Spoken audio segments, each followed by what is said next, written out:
3월 28일 월요일 말씀 묵상 징검다리입니다. 오늘 본문은 레위기 16장 1절에서 10절이고 제목은 속죄제와 아사셀입니다. 레위기 16장은 레위기의 중심을 이루는 대속죄일에 대한 규정을 설명합니다. 대제사장 아론은 1년에 한 번 7월 10일에 지성소에 들어가서 11장에서 15장에 나오는 각종 부정과 죄 가운데 미처 해결하지 못한 것을 한 번에 속하고 1년 동안 쌓인 성소의 부정결을 해결하기 위한 제사를 드리는데 이 날을 대속죄일이라 부릅니다.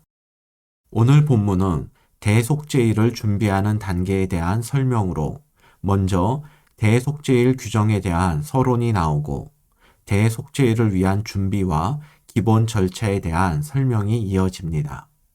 단락별로 본문을 살펴보겠습니다.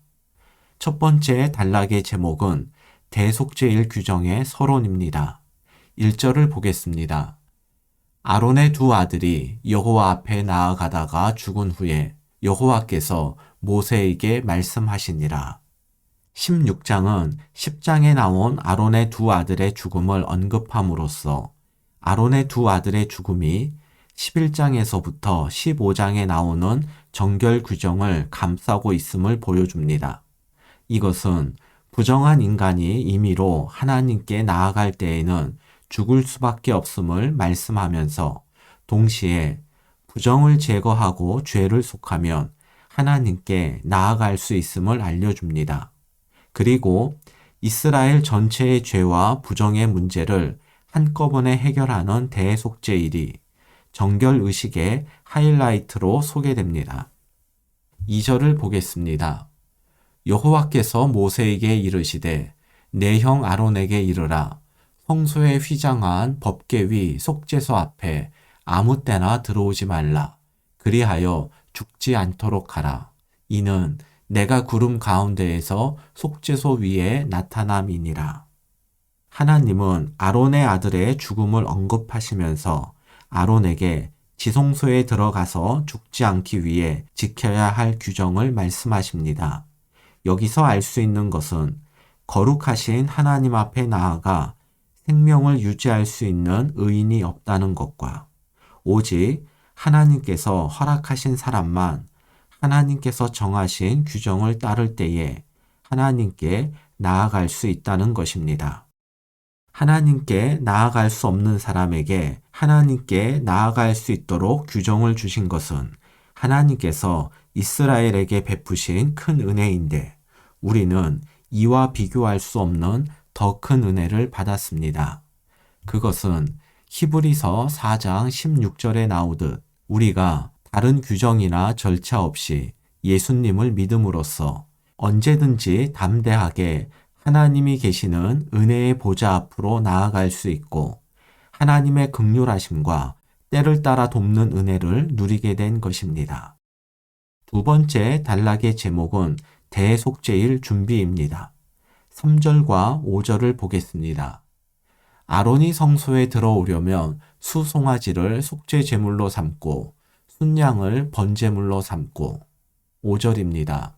이스라엘 자손의 회중에게서 속죄 제물로 삼기 위하여 순염소 2마리와 번제물로 삼기 위하여 순양 1마리를 가져갈지니라.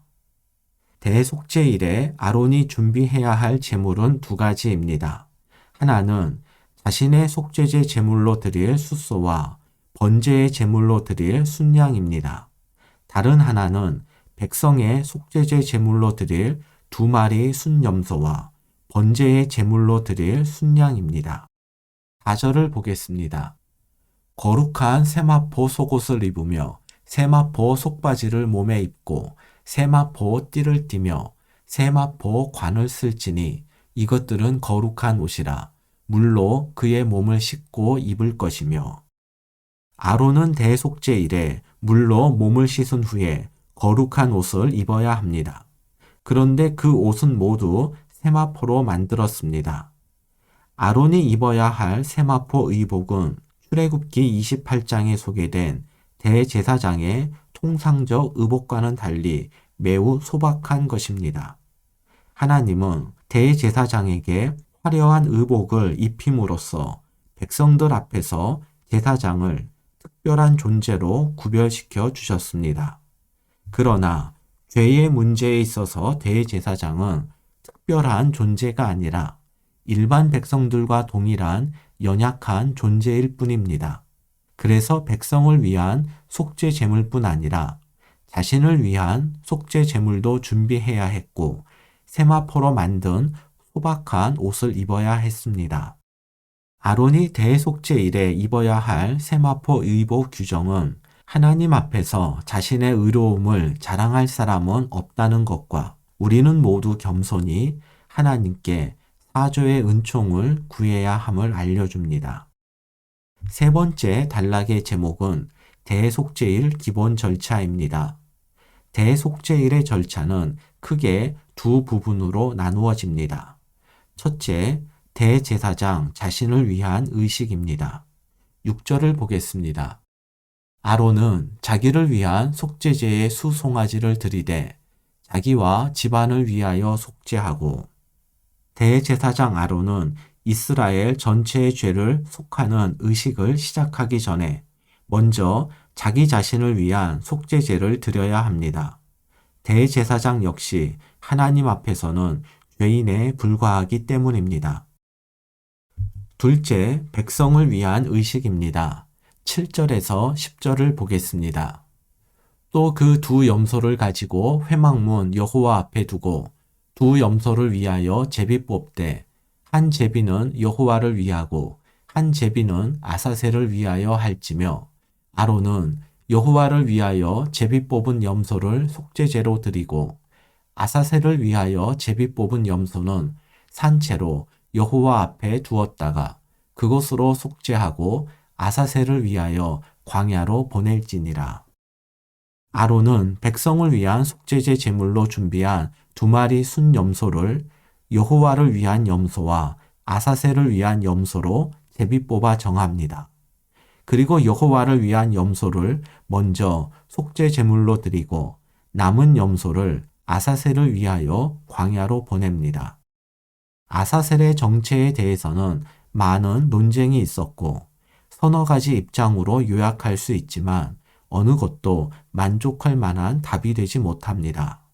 비록 아사셀의 정체에 대한 답변은 불분명하지만 아사셀을 위한 염소를 광야로 보내는 의식이 의미하는 바는 분명합니다. 이스라엘의 모든 죄를 아사셀을 위한 염소에게 전가하고 이 염소를 사람이 접근하기 힘든 광야로 보내는 것은 이스라엘의 모든 죄가 완전히 소멸됨을 상징적으로 보여줍니다. 묵상을 위한 질문입니다. 우리는 예수님을 믿음으로써 언제든지 담대하게 은혜의 보좌 앞으로 나아가는 은혜를 받았습니다. 혹시 이 은혜를 누리지 못하고 하나님께 나아가기를 주저한다면 그 이유가 무엇인지 생각해 봅시다. 성도는 세상과 구별된 특별한 존재입니다. 그러나 거룩하신 하나님 앞에서 우리는 죄인일 뿐입니다. 한 영혼을 위해 기도하되 우리의 성화, 곧 우리 자신의 거룩한 삶을 위해서도 기도하고 있습니까?